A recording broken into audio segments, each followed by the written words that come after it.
ये है UP TET class 1 to 5 जो एग्जाम हुआ था उसके 30 प्रश्न है।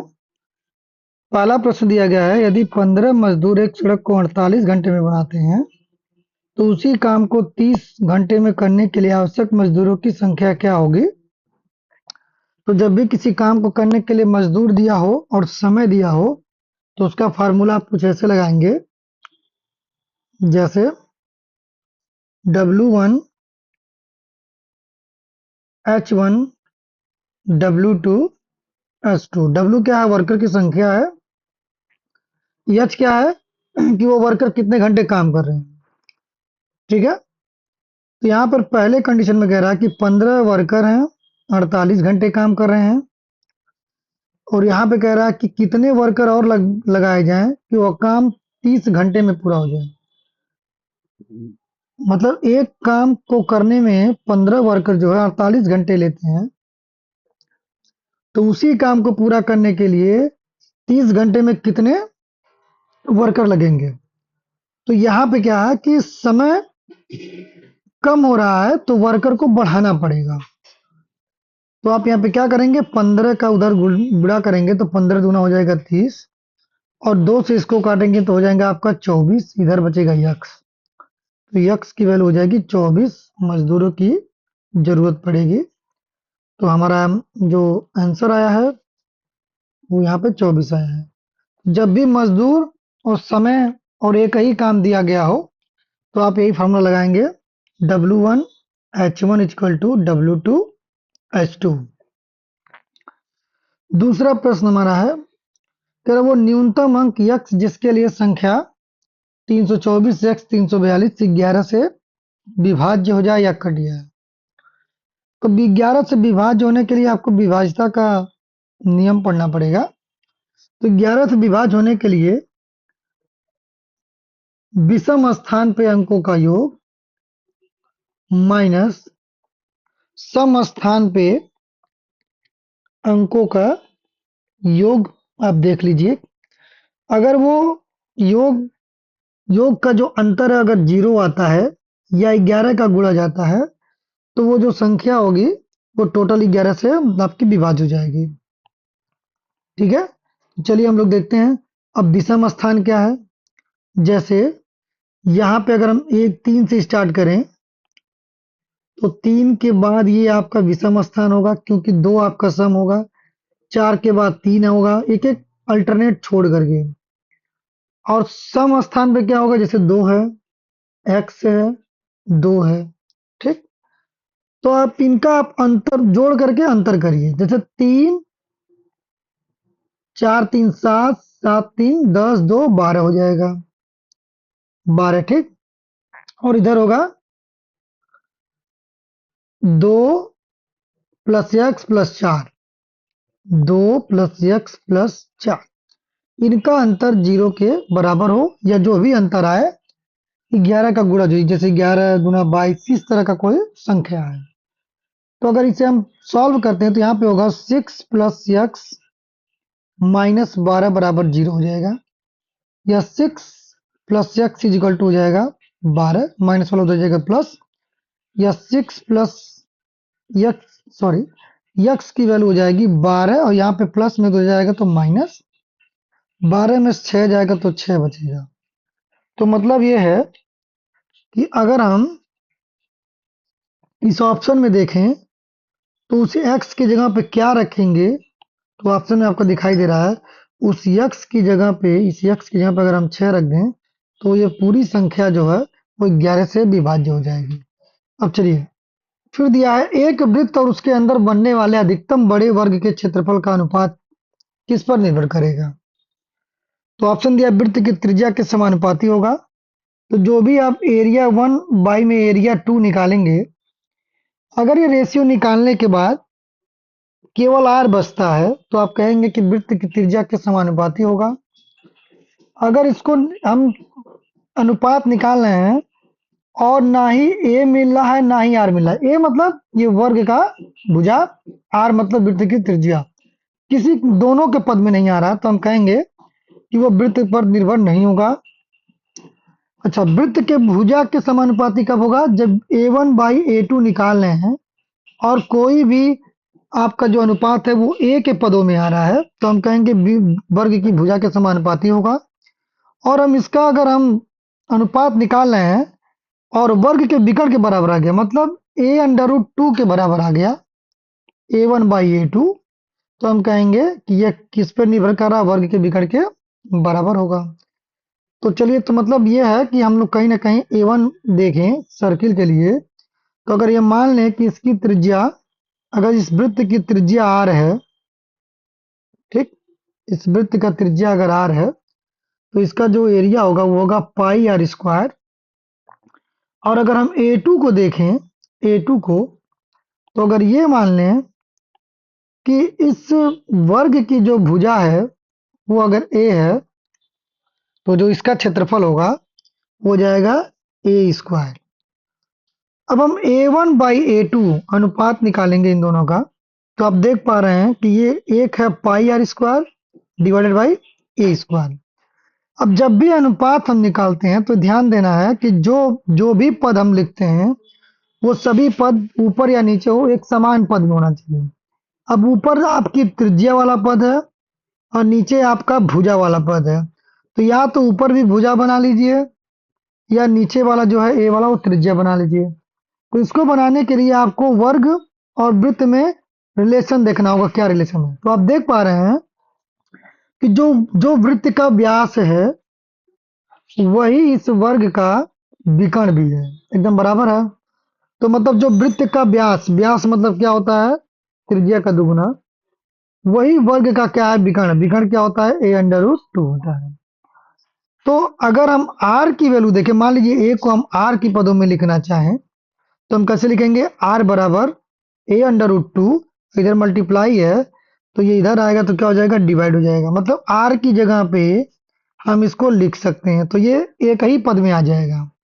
तो A1/A2 अगर आप देखेंगे तो पाई और r का स्क्वायर है, तो यहाँ अगर स्क्वायर करेंगे तो इस टोटल टर्म का स्क्वायर होगा, ये हो जाएगा आपका A√2/2 का होल स्क्वायर, और नीचे आपका A² तो है ही है।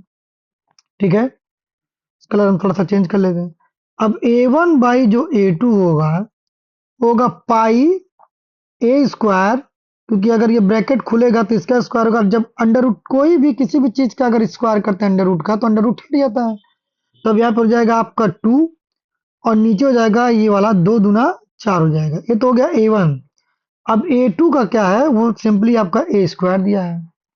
अब यहाँ पर आप देख पा रहे हैं कि जो A² है वो A² से कैंसिल हो जा रहा है, और यहाँ पे 2 एक अन्य 2, 2 दूना 4 हो जा रहा है। तो बचा क्या? A1 जो A2 बचा वो पाई/2 बचा।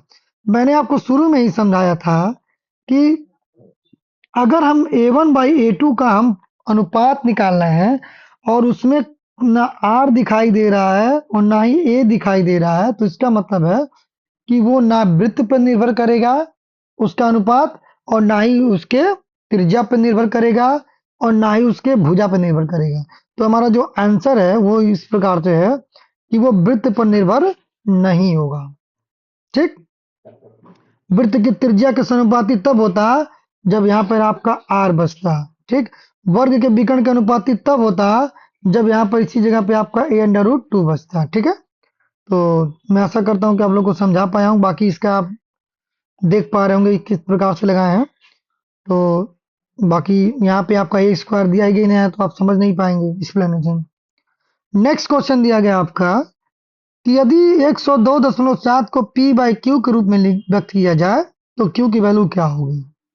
तो मैं आपको बता दूं कि 102.7 जो है वो दशमलव के रूप में है। ठीक है, तो किसी भी दशमलव रूप को अगर भिन्न में बदलना होता है तो हम क्या करते हैं? देखते हैं कि दशमलव कितने अंकों के बाद लगा है, तो 1 अंकों के बाद लगा है, तो उतने से ही हम यहाँ पे शून्य लगा करके डिवाइड कर देते हैं और उतने से यहाँ पे गुणा कर देते हैं, जो इसके दशमलव के मान में कोई परिवर्तन नहीं होता है। अब ऊपर जो ही हम दशमलव 10 से गुणा करते हैं 10 से, तो दशमलव उधर भागता है, तो और ये पूरा एक पूर्णांक संख्या हो जाती है और नीचे भी एक पूर्णांक हो जाता है। अब ये कुछ आपको पी बाई क्यू के रूप में दिखाई दे रहा है, तो यहाँ पर आप देख सकते हैं कि क्यू की वैल्यू कितनी हो जाएगी, 10 हो जाएगी। ठीक है। अब इसे आप सॉल्व करेंगे तो सॉल्व भी नहीं होगा, क्योंकि यहाँ पे 7 है, अगर यहाँ पे 6 होता मान लीजिए और यहाँ पर 10 होता तो इसका सूक्ष्मतम रूप इसका आधा हो जाता, फिर इसका आधा हो जाता, लेकिन ऐसा कुछ है नहीं, तो यही इसका सूक्ष्मतम रूप है। और क्यू की वैल्यू किसके बराबर हो जाएगी, 10 के बराबर हो जाएगी। अब हमारा जो नेक्स्ट क्वेश्चन है वो साधारण ब्याज पे आधारित प्रश्न है। तो चलिए इसको भी थोड़ा हम समझते हैं कि इसमें प्रॉब्लम क्या है। कह रहा 600 साधारण ब्याज की दर से ये मूलधन दिया गया है, 4 वर्ष में कोई धन 720 रुपया हो जाता है। तो यदि हम ब्याज की दर 2% और बढ़ा दें तो यह धन कितना हो जाएगा। तो सबसे पहले तो 2% जिसमें हम जोड़ेंगे वही हमको नहीं पता कि उसका रेट कितना है इंटरेस्ट का आपका। तो सबसे पहले पहले वाले हम पैराग्राफ से हम निकालेंगे आर की वैल्यू। जब आर की वैल्यू आ जाएगी तो उसमें 2 जोड़ करके फिर हम यही फार्मूला लगा करके हम सिंपल इंटरेस्ट की वैल्यू निकालेंगे, और उस सिंपल इंटरेस्ट को हम लोग जोड़ देंगे मूलधन में, तो हमारा आ जाएगा कि कितना धन होगा आपका 4 साल में जब 2% हम बढ़ा देते हैं। तो हमारा जो पहला टास्क होगा कि हम आर की वैल्यू पता करें कि आर की वैल्यू क्या होगा। तो साधारण ब्याज का सिंपल सा फार्मूला आप जानते हैं, साधारण ब्याज का जो फार्मूला होता है वो होता है मूलधन गुणे दर गुणे समय बटा में 100। अब यहाँ से आपका साधारण ब्याज भी नहीं दिया है, लेकिन जो साधारण ब्याज जो होता है वो होता है कि अगर हम मिश्र धन में से, मतलब जो ये पूरा धन 4 साल बाद हुआ उसमें से अगर हम मूलधन को घटा देते हैं तो हमको साधारण ब्याज मिल जाता है। तो जो साधारण ब्याज एसआई होगा वो होगा आपका 120 रुपया। 720 में से 600 घटाएंगे, उसके बाद आपका मूलधन है 600 रुपया। आर की वैल्यू हमको निकालनी है क्योंकि दूसरे में हम 2 जोड़ना पड़ेगा, तो आर की वैल्यू निकालना पड़ेगा। टी है आपका 4 वर्ष। ठीक है। अब यहाँ पर टोटल वैल्यू कितनी हो जाएगी बटे में 100। अगर आप देखें तो ये इससे 2 जीरो कट जाएंगे, तो यहाँ बचेगा 6, 6 चौके हो जाएगा 24, 24 आर की वैल्यू हो जाएगी 120 के बराबर। अब 12 से देखिए दोनों कट जाएंगे, 12 करने में 12, 12 से हम सुनना, अब 12 दूना 24, 2 से ये कटेगा 2 25 10, तो आर की वैल्यू मिलेगी हमारी 5%। मतलब पहले हम कितने परसेंट पे दिए थे, 5% पे। सवाल कह रहा है कि 5% ना दे करके अब हम उसके ब्याज को बढ़ा दे 2%, तो उतने ही समय के लिए हमारा मुख्य धन कितना हो जाएगा। तो 5 में अगर हम 2 बढ़ाएंगे तो नया हमारा इंटरेस्ट हो जाएगा 7%। फिर हम सिंपल इंटरेस्ट का फॉर्मूला लगाएंगे, तो पहले हम निकालेंगे ब्याज कितना होगा, तो 600 का 7% की दर से 4 साल में अगर हम निकालेंगे तो यहाँ पे हो गया 6, 6 चौक 24, और 24 में अगर हम 7 का गुणा करेंगे तो 7 चौक हो जाएगा 28, 7 दूने 14, 14 4 16, 168 रुपया। अब इस ये ब्याज आया है 168 रुपया, हमको क्या चाहिए, कुल धन चाहिए। तो देखे होंगे कि आपको कहीं इस ऑप्शन में दिखाई नहीं दे रहा। तो बस इसी मूल धन को अगर इसमें हम जोड़ दें 600, तो हो जाएगा 768 रुपया। तो ये हमारा 768 किस ऑप्शन में, बी वाले ऑप्शन में। तो ये था इसका एक्सप्लेनेशन। अब हमारा प्रश्न है कि निम्नलिखित में से कौन सही नहीं है।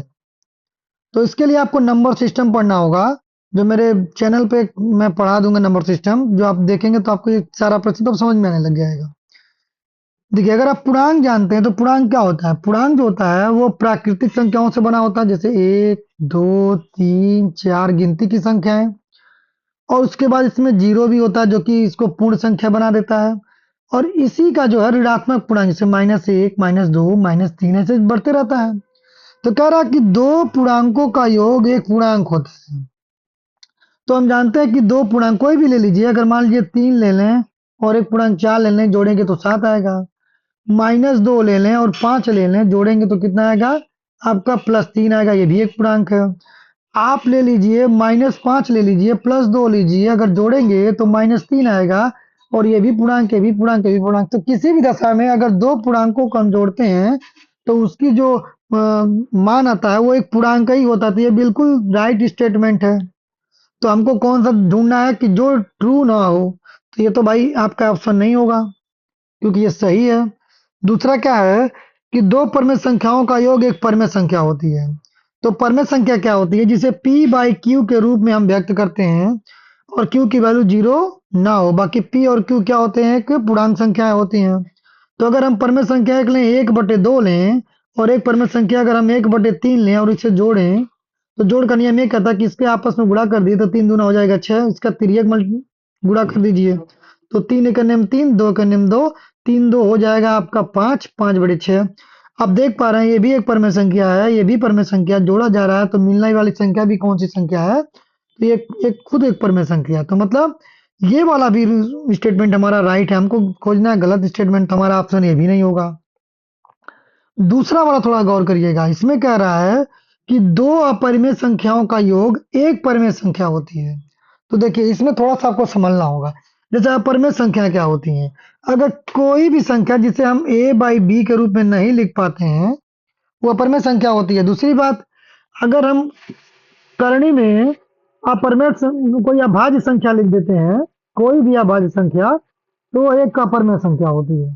तो इसके एग्जाम्पल होंगे जैसे करणी में 2 हो जाएगा, करणी में 3 हो जाएगा, करणी में 5 हो जाएगा, ऐसे हो जाएगा जितने भी अभाज्य संख्या है।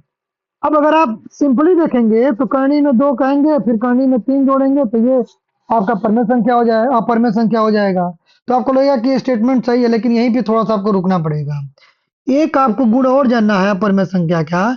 किसी भी अगर अपरिमेय संख्या में से या किसी परिमेय संख्या में से अगर हम अपरिमेय संख्या घटाते हैं तो वो भी एक अपरिमेय संख्या हमको देता है। ठीक। और चाहे किसी हम अपरिमेय संख्या में कोई परिमेय संख्या में से अगर परिमेय संख्या अपरिमेय संख्या जोड़ते हैं तो भी हमको जो रिजल्ट मिलेगा वो अपरिमेय संख्या मिलेगा। तो ये भी एक अपरिमेय संख्या, ये भी एक अपरिमेय संख्या है। तो अगर इन दोनों को जोड़ा जाए तो यहाँ पर आप देख रहे हैं कि ये कट जाएगा और मिलेगा 2, जो कि एक क्या है आपका परिमेय संख्या है। तो ये जो स्टेटमेंट है ये सभी कंडीशन में फॉलो नहीं करता है, तो ये गलत स्टेटमेंट है और यही हमारा राइट आंसर है।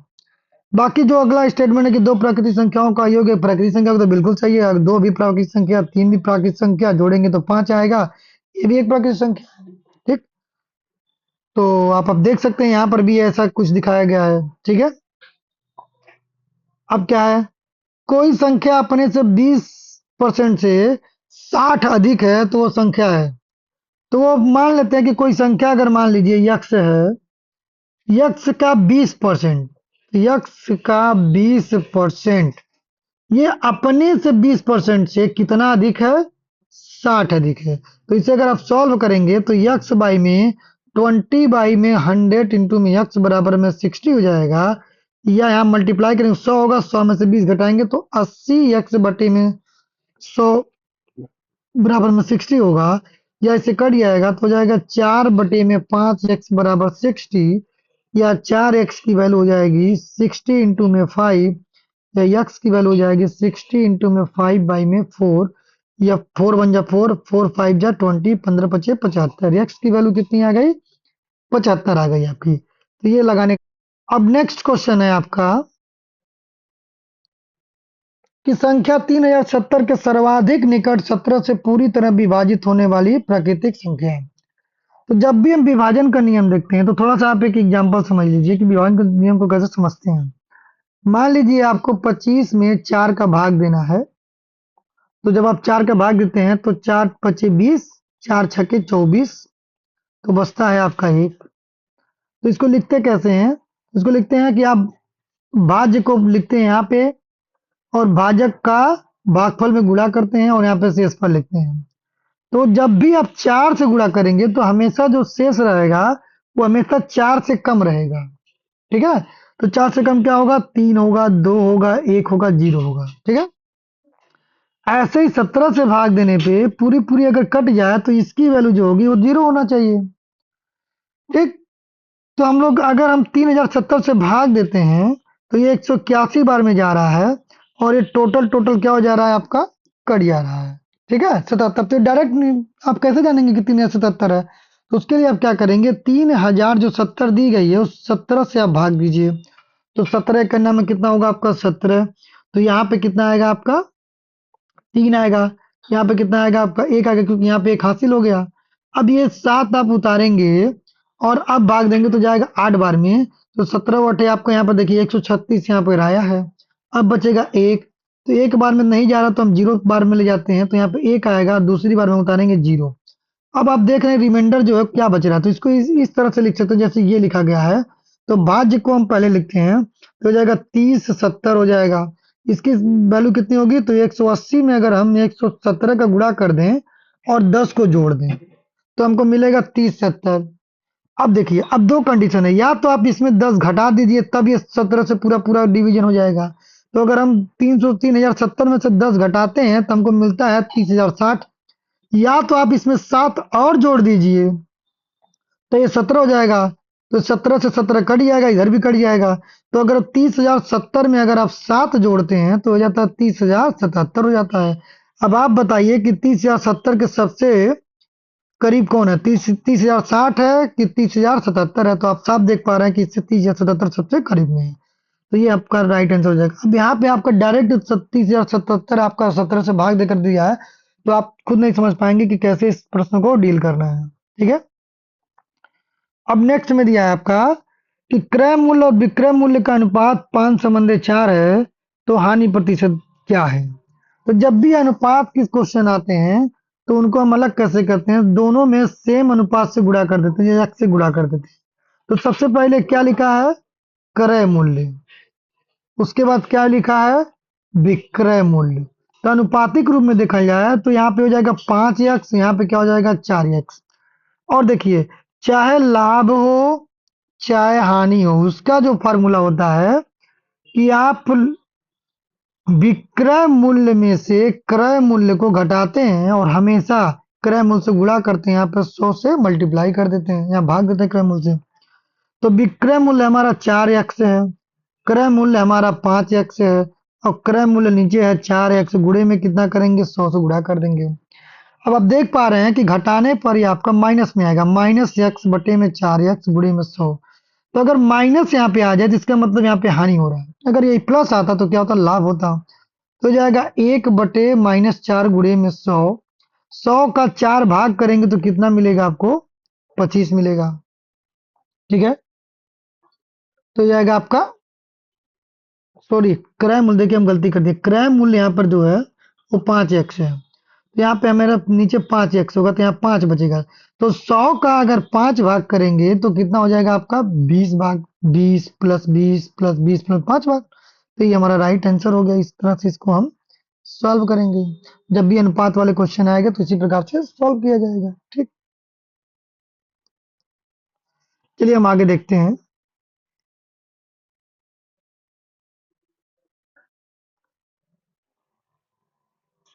यदि किसी घन का विकर्ण 8 कड़ी में 3 सेंटीमीटर है तो उसका पृष्ठीय क्षेत्रफल क्या होगा। तो देखिए, जो घन का विकर्ण होता है, मैं आपको दिखा दूं, वो इस वाले कोने से लेकर के इस वाले कोने को मिला दीजिए। ठीक है, चाहे इस वाले कोने से इस वाले को मिला दीजिए। ठीक, चाहे इस वाले कोने को इस वाले कोने से मिला दीजिए। ठीक है, तो ये सब जो होते हैं वो क्या होते हैं, आपके विकर्ण होते हैं। तो जब भी हम घन के विकर्ण की बात करते हैं तो बहुत आसान है। देखिए, अगर हम वर्ग के विकर्ण की बात करें तो वर्ग में 2 भुजाएं होती हैं, तो वो होता है एक अड़ी में 2। और जब हम घन के विकर्ण की बात करेंगे तो घन में 3 भुजाएं, लंबाई, चौड़ाई और ऊंचाई। तो यहाँ पे बस √3 कर देना है। अब क्वेश्चन में क्या दिया है कि विकर्ण दे दिया है, तो एक कणी में 3 की वैल्यू दिया है 8 कणी में 3, जो ही से बराबर करेंगे आपको भुजा की वैल्यू पता हो जाएगी। और आप जानते हैं पृष्ठीय जो क्षेत्रफल होता है वो 6a² होता है। अब करना क्या है कि a की वैल्यू हमको पता है, तो यहाँ पे 8 का स्क्वायर हो जाएगा, a की वैल्यू, तो 6 गुणे में 64 हो जाएगा, या 6 चौक 24, 6 छक्का 36, 37 38। तो कहीं पे भी आपका 384 सेंटीमीटर स्क्वायर दिख रहा है तो आपका राइट आंसर हो जाएगा। ठीक है,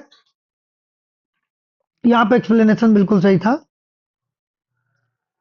अब दिया है एक वृत्त में, कोई एक वृत्त है, ठीक, उसमें कह रहा है कि 120 अंश के खंड का क्षेत्रफल 66 सेंटीमीटर स्क्वायर है, तो वृत्त का व्यास क्या होगा। कहने का मतलब है, अगर ये वृत्त का केंद्र है तो इस केंद्र पर कितने अंश का कोण बन रहा है, तो ये बन रहा है आपका 120 अंश का कोण बन रहा है, और इसका क्षेत्रफल दिया गया है। ठीक है, तो जो जनरल फार्मूला होता है वो क्या होता है, थीटा बाई में 360 त्रिज्यखंड का त्रिज्य खंड का इंटू में पाई आर स्क्वायर। कहने का मतलब है कि अगर थीटा का कोई भी वैल्यू दे तो हम इस वाले प्रश्न से लगा लेंगे। तो थीटा का मान 120 है और यहाँ पर 360 है। Pi R square is equal to कितना है आपका 66 सही 7 सेंटीमीटर स्क्वायर। तो वृत्त का व्यास क्या होगा? व्यास का मतलब d बराबर 2r। कभी कभी होता है हम r की वैल्यू निकाल करके यहाँ पर टिक लगा के चले आते हैं और हमारा आंसर गलत हो जाता है। तो लिख आप पहले इसको लिख लीजिए, ठीक। तो हमको यहाँ से r मिलेगा, r मिलने के बाद 2 से मल्टीप्लाई करेंगे 2r मिल जाएगा। अब सिंपल सी बात है, यहाँ पे 0 तो 0 कटेगा, 12 के नंबर 12 12 3 36 हो जाएगा और ये हो जाएगा आपका पाई की वैल्यू होती है तो 1/3 पाई की वैल्यू 22/7 ले लीजिए, यहाँ पर दिया गया है लेने के लिए। और यहाँ पे हो जाएगा आर स्क्वायर की वैल्यू 66/7। तो आप देख पा रहे हैं आर स्क्वायर की जो वैल्यू होगी 66/7 तो कहीं जा नहीं रहा है। ये उधर जाएगा तो 3/1 हो जाएगा, ये जाएगा तो उल्टा हो जाएगा 7/22 हो जाएगा, क्योंकि अंश हर हो जाता है, हर अंश हो जाता है। 7 से 7 कट जाएगा, 22 को काटेंगे 66 से तो 3 बार में कटेगा।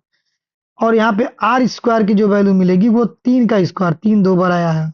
तो जब भी घात आपके समान होते हैं तो आधार भी समान हो जाता है। ये है आपकी त्रिज्या, हमको चाहिए डी, 2r चाहिए, तो यहाँ 2 से मल्टीप्लाई कर दे तो इधर भी 2 से मल्टीप्लाई करना पड़ेगा। अब 3 दूना कितना हो जाएगा 6 सेंटीमीटर।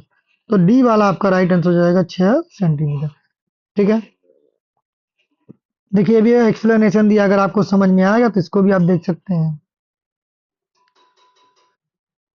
अगला प्रश्न है कि यदि किसी वर्ग के विकर्ण को दुगुना कर दिया जाए तो क्षेत्रफल क्या होगा, ठीक है। तब अब मेरा तरीका क्या है लगाने का, ये देखिए। जैसे मान लीजिए कि अब यहाँ पे आपका कोई भी वर्ग है तो उसका जो विकर्ण होता है, विकर्ण वो होता है आपका a√2 होता है। अब कह रहा है कि विकर्ण को दुगुना कर दिया जाए तो यहाँ पे a√2 प्लस में a√2 को जोड़ेंगे तो 2a√2 आएगा। और हम मान ले रहे हैं कि इसकी एक भुजा जो है वो कितनी यक्स है। तो अगर हम इसकी वैल्यू देखें, इसके विकर्ण की वैल्यू देखें तो विकर्ण क्या होगा? विकर्ण जो होगा वो होगा x√2 होगा। और x√2 यही तो विकर्ण है। इसकी वैल्यू क्या है? 2√2a है, ठीक।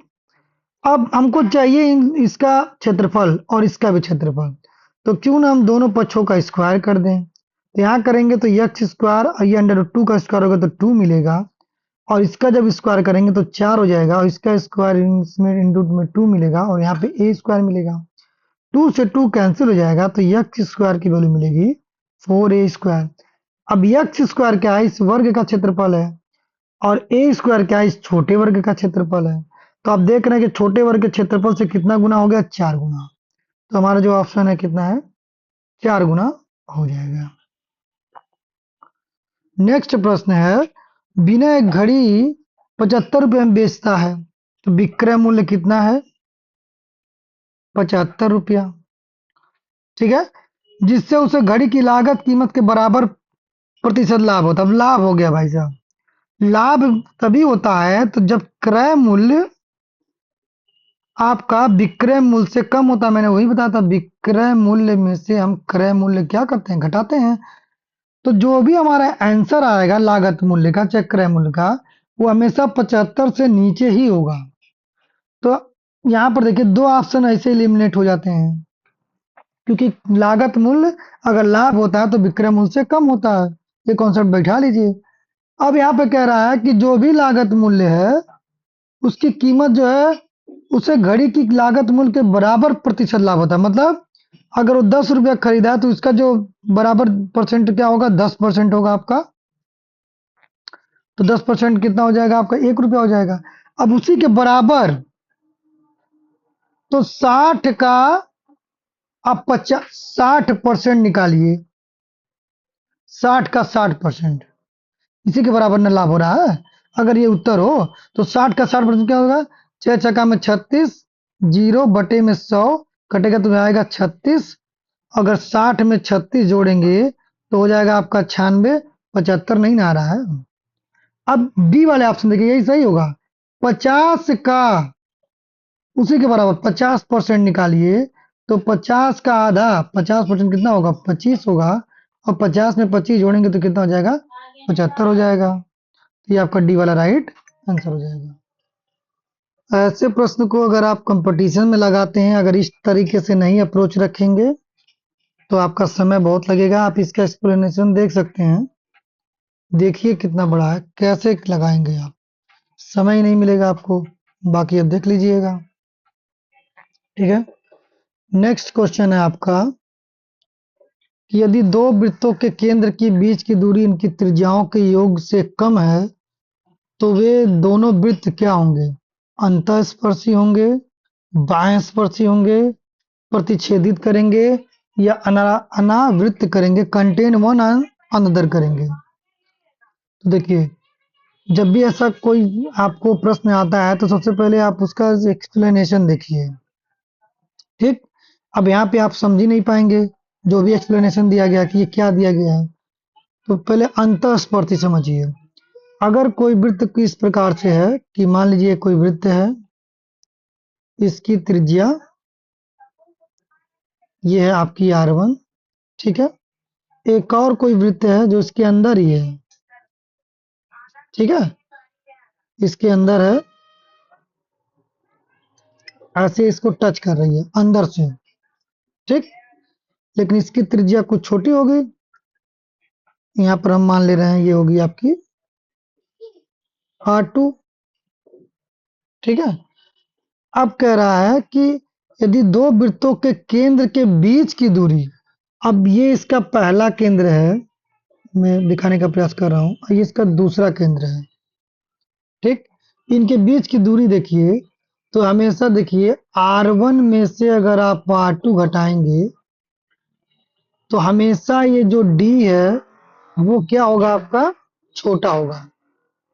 इनके केंद्रों के बीच की जो दूरी है, अगर मान लीजिए D है, ठीक है, तो R1 में से अगर R2 को घटाते हैं तो D की वैल्यू क्या होगी? आपकी छोटी होगी।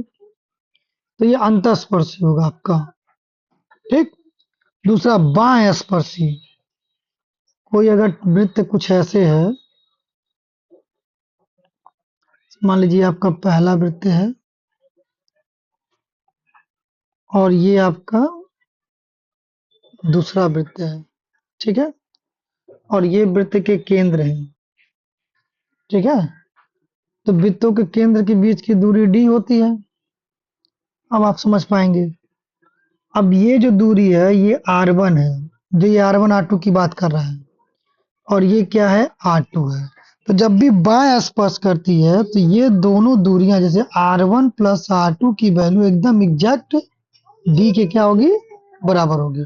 उनके केंद्र के बीच की दूरी और इनके त्रिज्याओं का योग क्या होगा? बराबर होगा। तो ये बाएं स्पर्श कर रहे हैं, ठीक।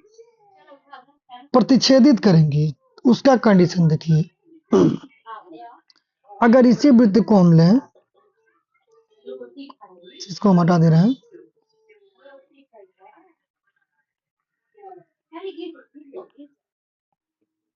अगर इसी वृत्त को लें और इसको अंदर कर दे रहे हैं, प्रतिच्छेद मतलब ये दो जगहों पे इसको काटे, एक यहाँ पे काट रहा है, एक यहाँ पे काट रहा है। तो आप देख पा रहे हैं कि डी की वैल्यू जो है वो केंद्र है वो कम हो रही है, ठीक है, प्रतिच्छेद कर रहे हैं, ठीक। इनके बीच की दूरी जो होगी R1 प्लस R2, ये D देखा जाए तो D की वैल्यू क्या हो रही है? कम हो रही है। लेकिन R1 की वैल्यू क्या हो जाएगी? ज्यादा हो जाएगी।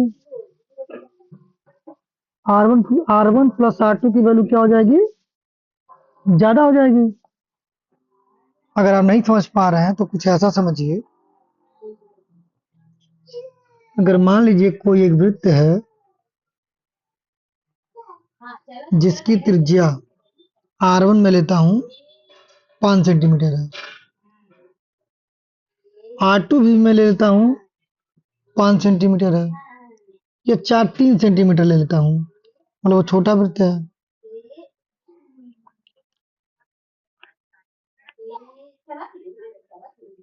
ठीक। ये है R2 और ये है R1। अब आप समझिए, अगर इन दोनों को, पहला केस क्या है, अंतःस्पर्शी कर रहे हैं कुछ इस तरीके से, ठीक। तो R1 प्लस R2 तो वही रहेगा, 5 3 कितना होगा, 5 3 तो 8 ही होगा। लेकिन जो केंद्र है उनके बीच की दूरी देखिए, इसका केंद्र यहाँ पे, इसका केंद्र यहाँ पे, इनके बीच की जो दूरी होगी डी, वो हमेशा इससे क्या होगी, कम होगी। मतलब R1 प्लस R2 से क्या होगी, कम होगी। R1 प्लस R2 ज्यादा होगा, तो ये अंतःस्पर्शी होगा, ठीक। दूसरा केस है, अगर मान लीजिए यही वृत्त जो है बाएं स्पर्श कर रहा है, मतलब यहाँ पे, ठीक है। तो ये रहा आपका ये केंद्र पहला, ये रहा केंद्र आपका दूसरा, तो ये हो गया डी। अब ये डी क्या होगा, R1 प्लस में R2 एकदम बराबर होगा। डी बराबर क्या हो जाएगा, R1 प्लस में R2, बड़ा छोटा होगा ही नहीं। 5 + 3 8 हो, ये भी होगा, और ये दूरी मिलाकर भी कितनी होगी, 8 होगी। तो जब ये प्रतिच्छेद करते हैं, अगर ये प्रतिच्छेद कर रहे हैं मतलब यहाँ पे, तो आप देख रहे हैं केंद्र की दूरी घट रही है, केंद्रों के बीच की दूरी क्या हो रही है, घट रही है। मतलब डी की वैल्यू छोटी हो रही है, किससे, R1 प्लस R2 से, वो तो 8 ही रहेगा। तो वही कह रहा है कि R1 प्लस R2 की वैल्यू डी से क्या हो रही है, छोटी हो रही है। तो इसके केस में हमारा क्या होगा कि प्रतिच्छेदित करेंगे, ठीक। तो ये हो गया आपका एक्सप्लेनेशन कि दो वृत्त क्या करेंगे, प्रतिच्छेद करेंगे। अनावृत्त कंटेन वन इन अदर क्या होता है, जैसे मान लीजिए यहाँ पे एक वृत्त है, उसी सेंटर पे एक और वृत्त है, ठीक है, उसी सेंटर पे एक और वृत्त है, तो ये अनावृत्त हो जाता है आपका, ठीक। अब है अंक विन्यास में विलुप्त संख्या क्या है। जैसे कोई एक अंक विन्यास आपका दिया गया है, वो कुछ इस प्रकार से है, 1 5 2 10, यहाँ विलुप्त संख्या है 15 4 20। तो ऐसे में कभी कभी दो आपके सीरीज चलते हैं, जैसे 1 से 2 पे जाया, 5 से 10 पे गया, फिर 2 से किस पे जाएगा, 3 पे, 10 से किस पे जाएगा, 15 पे। यहाँ पर +1 की वृद्धि हो रही है और यहाँ पे +5 की वृद्धि हो रही है। तो अगर 3 कहीं पे ऑप्शन है तो ये आपका बिल्कुल राइट आंसर हो जाएगा, जैसे यहाँ पर दिखाया गया है, तो इसका एक्सप्लेनेशन सही है। नेक्स्ट क्वेश्चन है आपका, यदि ए और बी धन पूर्णांक संख्याओं को 6 से विभाजित करने पर शेषफल क्रमशः 4 और 5 प्राप्त होते हैं, तो ए स्क्वायर प्लस बी स्क्वायर को 6 से विभाजित करने पर शेषफल क्या बचेगा। तो चलिए इसे समझते हैं। तो हमको पहले ए की वैल्यू चाहिए इसके शेषफल के टर्म में। तो इसके लिए अब क्या करेंगे कि 6 को ए में भाग देंगे, तो मान के चलिए अगर क्यू टाइम्स में दे रहे हैं और शेषफल क्या बच रहा है आपका, 4 बच रहा है। तो इसको भाज्य भाजक भागफल के रूप में कैसे लिखेंगे, तो इसको इस प्रकार से लिख सकते हैं, 6q प्लस में 4 इज इक्वल टू ए। और ऐसे ही अगर आप बी का टर्म देखें तो वहां भी 6 होगा, और मान के चलिए वो 8 टाइम्स में गया हो और शेषफल कितना बच रहा है, 5 बच रहा है। अब इसी का वर्ग करना है, ठीक। तो यहाँ भी वर्ग होगा और ये भी वर्ग होगा, इन दोनों के वर्गों को जोड़ना है। तो जोड़ के बताना है कि अगर 6 से भाग दें तो ये क्या शेषफल बचेगा। तो पहली बात तो ये कि जब भी आप वर्ग करेंगे तो वर्ग के केस में 6 क्यूब और 6 r, इसके जो भी टर्म रहेंगे वो 6 से पूरी तरह विभाजित हो जाएंगे। लेकिन जो शेषफल वाला टर्म है, जैसे 4 चौक का 16 बचेगा और एक बचेगा 5 बचे 25, ये दोनों को क्या करना पड़ेगा, आपको जोड़ना पड़ेगा। तो 16 और 25 जब जोड़ेंगे तो होगा आपका 41, और ये आपका ए स्क्वायर प्लस बी स्क्वायर का एक टर्म होगा। इसी 41 को अगर हम 6 से भाग दें तो 6 छक्का होगा आपका 36, और यहाँ पे बचेगा आपका 5। तो जो शेष बच रहा है आपका, वही आपका बी ऑप्शन यहाँ पर दिख रहा है। तो अगर हम ए स्क्वायर प्लस बी स्क्वायर को 6 से भाग देंगे तो हमारा जो शेष बचेगा वो 5 बचेगा। कभी भी रिमाइंडर वाले क्वेश्चन आए तो आप उन सबको जोड़ करके जो भी विआयत वाली संख्या उससे भाग दीजिए, जो आपका बचेगा वही आपका शेष हो जाएगा। नेक्स्ट क्वेश्चन है आपका, आप यहाँ पे इसका एक्सप्लेनेशन देख सकते हैं, बहुत बड़ा है। जैसे यहाँ पर आप देख पा रहे हैं कि 36 स्क्वायर में 36 है तो 6 से विभाजित हो जाएगा, 48 भी 6 से विभाजित हो जाएगा, यहाँ भी 6 से विभाजित हो जाएगा, 60 भी 6 से विभाजित हो जाएगा। क्या बचेगा? 16 नहीं और 25 नहीं। इन्हीं दोनों को क्या करना है? जोड़ देना है। तो आएगा आपका 41, और 41 को अगर आप 6 से विभाजित करेंगे तो शेष तो क्या बचेगा? 5 शेष बचेगा आपका। फिर क्वेश्चन है आपका, यदि किसी वर्ग की भुजा 10% की वृद्धि कर दी जाए तो उसके क्षेत्रफल में कितने प्रतिशत की वृद्धि होगी? ठीक, जब भी ऐसा कोई प्रश्न आता है तो उसका जो फॉर्मूला होता है वो होता है आपका a plus B plus A B divided by 100। ठीक है,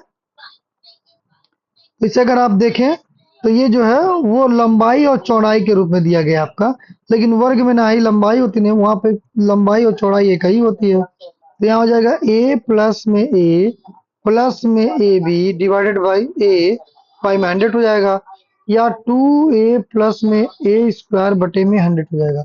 अब a की वैल्यू यहाँ पर है, भुजा की वैल्यू 10% बढ़ाई जा रही है, तो ये वृद्धि है। तो 2 गुणे में हो जाएगा 10 प्लस में 10 का स्क्वायर बटे में 100।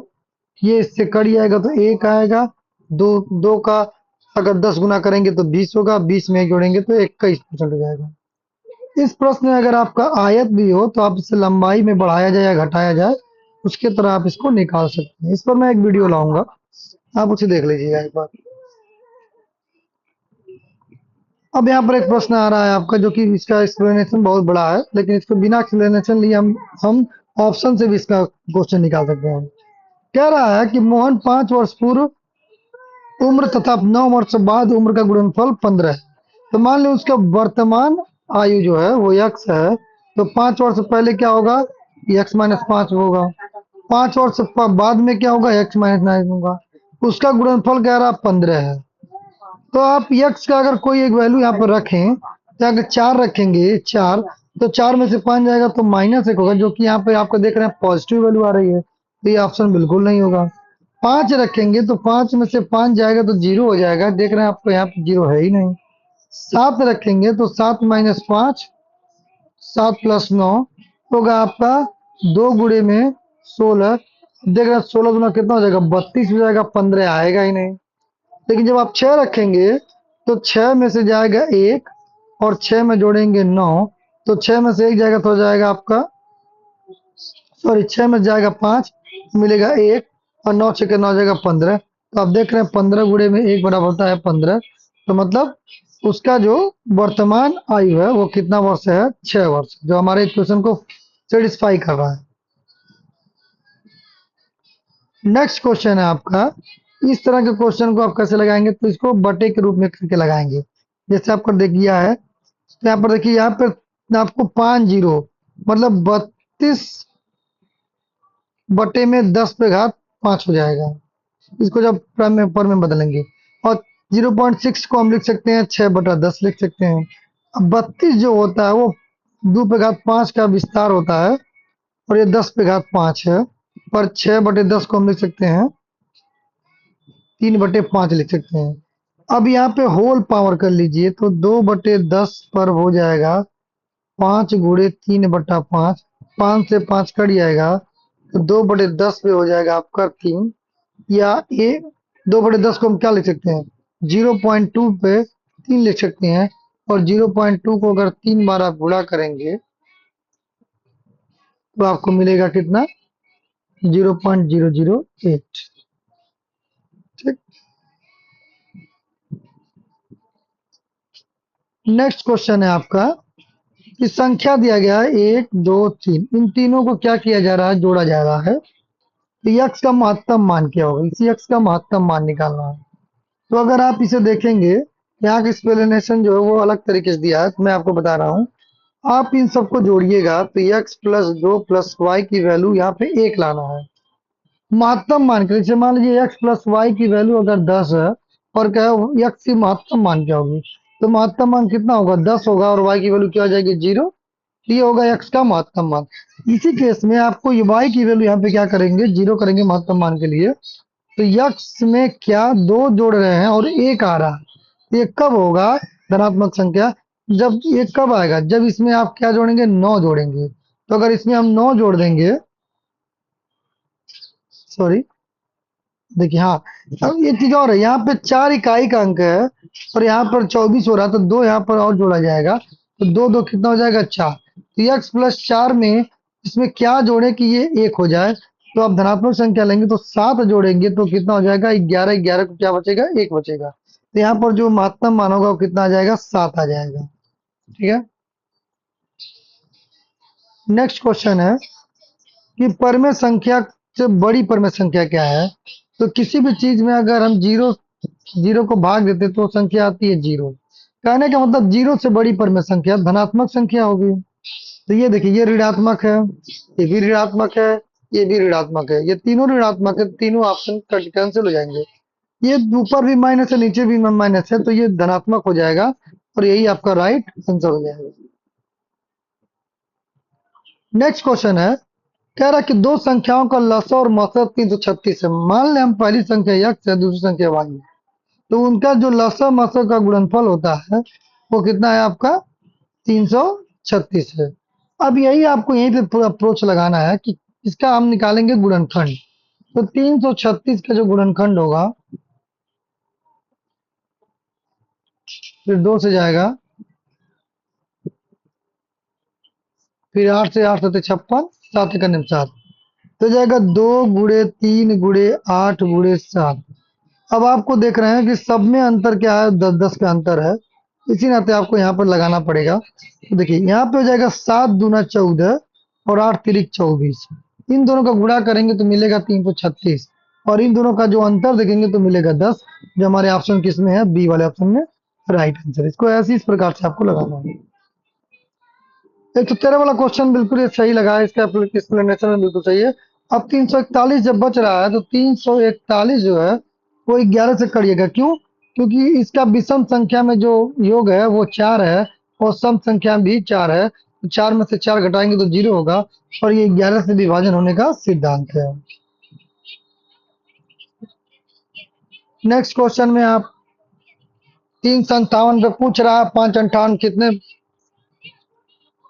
मिनट पहले क्या समय था। तो आप इसमें से 5 घंटा पहले घटा दीजिए और 57 58 मिनट दिया है, यहाँ 57 57 मिनट घटा दीजिए, बाद में जो भी आएगा उसमें 1 मिनट जोड़ दीजिएगा। तो उसमें जोड़ने के बाद आपका अगर आ रहा है 9:58, तो 9:58 में 1 मिनट जोड़ देंगे तो कितना हो जाएगा 9:59 हो जाएगा। ठीक, ये आपका बिल्कुल राइट आंसर है आपका। इसका एक्सप्लेनेशन भी बढ़िया है। ये वाला कह रहा है कि अगर किसी परिवार के कुल आय का ये आपका चार्ट दिया गया है, ठीक है। अब ये कह रहा है कि अगर कुल आपका 3,500 है, 35,000 है, तो ईंधन और भोजन पर कुल कितना खर्च है। तो ईंधन पे कितना है आपका 10%, अब भोजन पे 48%, टोटल खर्च हो गया 58%। तो बस आपको 35,000 का 58% निकाल लेना है, जो कि होगा आपका 20,300। 58 का गुणा कर दीजिएगा। इसको भी देख लीजिएगा, इसका एक वीडियो बना के आपको दिखाना पड़ेगा। ठीक, इसको भी आप लोग देख लीजिएगा। अब कह रहा है दिए गए न्यूनकोण के पूरक तथा संपूरक कोणों का अंतर क्या है। तो संपूरक कोण क्या होता है आपका 180 और कोटि पूरक, हाँ, अब पूरक कोण देखिए एक होता है आपका कॉम्प्लीमेंट्री, एक होता है सप्लीमेंट्री। सप्लीमेंट्री आपका 180 होगा, कॉम्प्लीमेंट्री आपका 90 होगा, दोनों का अंतर कितना होगा 90 अंश होगा। ये इसका राइट आंसर हो जाएगा आपका। अब प्रश्न है कितने समय में 16 सहित 2/3 वार्षिक ब्याज की दर से साधारण ब्याज मूलधन 5/6 होगा। ठीक, अब देखिए इंग्लिश में एकदम समझ में आ रहा है, लेकिन हिंदी में थोड़ा सा गड़बड़ लग रहा है कि advance time will simple interest at the rate इतना per annum be 5/7 of the principal, मतलब प्रिंसिपल का मूलधन जो है 5/6 होगा किसका, इंटरेस्ट रेट का। ठीक है, तो अब यहां पर देखा जाए तो ये क्या होगा आपका, तो मूलधन आपका मान लीजिए x है और ये आपका दर है, तो इसको बदल लीजिएगा आप लोग भिन्न में, तो 16×3 = 48 दो हो जाएगा आपका 50/3 हो जाएगा, तो ये 50/3 हो जाएगा, ये दर हो गया, गुणे में समय आपको निकालना है, बटे में 100 होता है, और जो इंटरेस्ट है वो जो मूल आपका धन है उसका 5/6 गुना, यहाँ यक्स से यक्स कट जाएगा और 50 से 2 बार में ये कटेगा, तो यहाँ पर टी की वैल्यू जो हो जाएगी 5 गुणे में 3 गुणे में 2, यहाँ भाग है तो यहाँ गुणा हो जाएगा, बटे में 6, 3 दूना 6, 2 तो 2 कटेगा, तो टी बराबर कितना आ जाएगा, 5 वर्ष। अब 109 वाला क्वेश्चन क्या है, इसे जरा थोड़ा सा ध्यान से देखिएगा। यहाँ पे पूछ रहा है लाभ प्रतिशत बताइए, तो लाभ प्रतिशत होता क्या है, विक्रय मूल्य क्रय मूल्य बटा में क्रय मूल्य गुणे में 100। क्या कह रहा कि 10 दर्जन की दर से, मतलब 10 रुपया में 12 केला खरीदा, ठीक, और 12 रुपये के 10 केले बेच दिया, तो ये क्रय मूल्य है। अब विक्रय मूल्य क्या है कि 12 रुपया में 10 केला बेच दिया, ये हो गया आपका विक्रय मूल्य। तो उसको लाभ हुआ कि हानि हुआ, तो देखते हैं। तो आप देख पा रहे हैं कि अगर हम एक केला एक आर्टिकल का निकालें, एक केला का कितने में खरीदा, तो हो जाएगा आपका 10/12 रुपया, और एक केला कितने में बेचा, तो बस एक केला निकालने के लिए 10 से यहाँ भाग देंगे, 10 से यहाँ भी भाग देना पड़ेगा, तो बेचा कितने में, 12/10 रुपये में बेचा, तो ये बेचा मतलब विक्रय मूल्य, और ये क्या है, क्रय मूल्य। मैं आपसे बता रहा हूँ करना क्या है, तो क्रय विक्रय मूल्य में से क्रय मूल्य को क्या करेंगे, घटाएंगे, और फिर क्रय मूल्य से हम क्या करेंगे, भाग देंगे, और टोटल को 100 से गुणा करेंगे, तो ये हो जाएगा आपका 12, यहाँ क्रॉस मल्टीप्लाई 12 में 144, 10 दहाई में 100, और नीचे हो जाएगा 120, इसमें गुणा होगा, और ये ऊपर जाएगा 10 तो 12/10 हो जाएगा, और गुणे में 100 हम इधर लिख दे रहे हैं, गुणे में 100। तब देखिए अब क्या होगा, तो ऊपर हो जाएगा 144 में से 100 घटाएंगे तो हो जाएगा आपका 44 बटे में 12, 12, 12 से सुनना, और 10 दहाई में 100, 10 से 10 कट जाएगा, तो नीचे क्या कुछ बचेगा नहीं, तो क्या मिलेगा आपको, 44, तो आपका ऑप्शन जो होगा वो आपका 44% हो जाएगा। तो आपको इत्मीनान से ऐसे ही प्रश्न को एक आर्टिकल का दाम निकालेंगे तो आपको विक्रय मूल्य पता चल जाएगा, क्रय मूल्य पता चलेगा, तो आप इसे आसानी से लगा सकते हैं। लास्ट क्वेश्चन है इस पूरे सीरीज का, कि से मैं इरेज कर दे रहा हूं,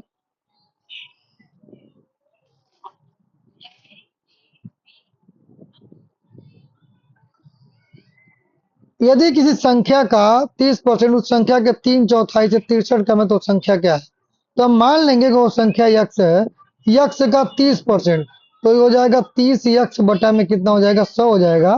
तो कह रहे यदि किसी संख्या का 30% उस संख्या के 3/4 से, इस संख्या के 3/4 से 63 कम है, तो मतलब इस संख्या में से इस संख्या को घटाएंगे तो इसकी संख्या कितना हो जाएगा, 63 के बराबर हो जाएगा, तभी नहीं बराबर होगा। अब इसका क्या करेंगे, क्रॉस मल्टीप्लाई कर दीजिए, तो यहाँ पे हो जाएगा आपका 300 एक्स में से 120 एक्स घटेगा, और नीचे होगा आपका 400 बटे में 63, तो घटाएंगे तो कितना मिलेगा आपको, ये मिलेगा आपको 180 एक्स बटा में 400 बराबर में 63, तो यहाँ से ये कट जाएगा, और ये हो जाएगा 63 गुणे में 40 बटे में 18, तो 9 सत्ते 63, 9 दूनी 18, यहाँ 20 हो जाएगा, 7 दूनी 14, 140, तो आपका ए ऑप्शन दिख रहा है, आपका जो हो जाएगा आपका वो संख्या कितनी है, 140 है। ये रहा गणित का पूरा ये सेक्शन खत्म हुआ। अगर आपको कहीं पे भी समझने में दिक्कत होगी तो कृपया इसे आप लोग उसमें कमेंट करें, मैं आपको समझाने का भरपूर प्रयास करूंगा। तब तक के लिए धन्यवाद।